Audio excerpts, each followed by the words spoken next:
So this week we're discussing Anne Sexton and Sylvia Plath poems in Sylvia Plath's novel. Um, also, I guess the mental illnesses that they were suffering from, and then kind of how living in a patriarchy society affected them through the feminist view. So I guess the first thing I had to kind of look up what patriarchy meant, or if I'm even saying that word correctly. So basically, it's a social system in which males hold the primary power, predominant in roles of political leadership, moral authority, social privilege, and control of property. In the domain of family, fathers or father figures hold authority over women and the children.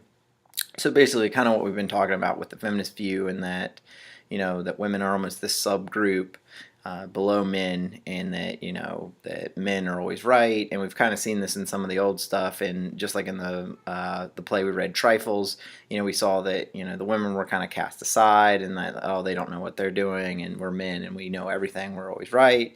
And then the women actually figure everything out. So I think that we've kind of seen a lot of this with multiple other stories we've seen with the feminist view.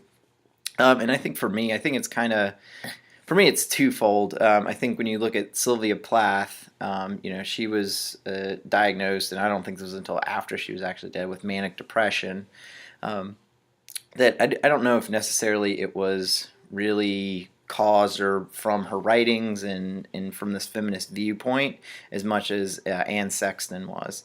When a lot of people believe that the bell jar was realistically almost a self-reflection of herself, of all these you know basically stereotypes and inequality that was going on at the time. And in the story, as the main character, tries to commit suicide multiple times, and then goes to the mental hospital and actually gets better, and then goes on with her life. But I guess in Sylvia Plath's case, she actually ends up committing suicide.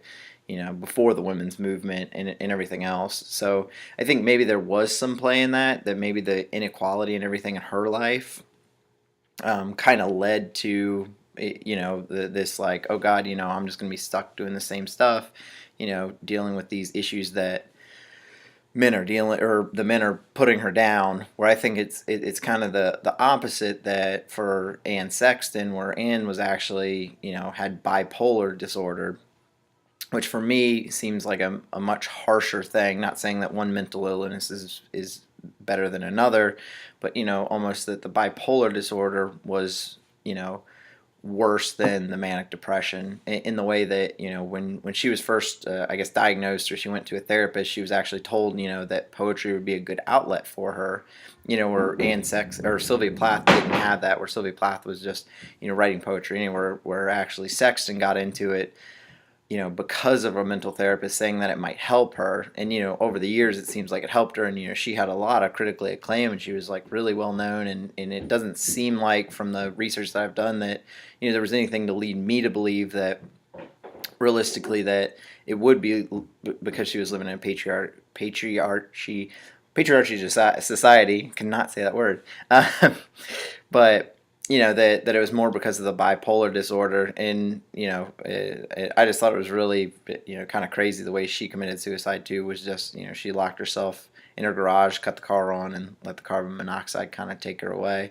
So I think for me, like I said, it's kind of twofold. I think on the one hand, I think maybe Sylvia Plath's mental illness was maybe caused by some of this, where bipolar disorder, seemed like maybe that this was more just of a mental thing, and it was before she was ever really in the spotlight and everything else.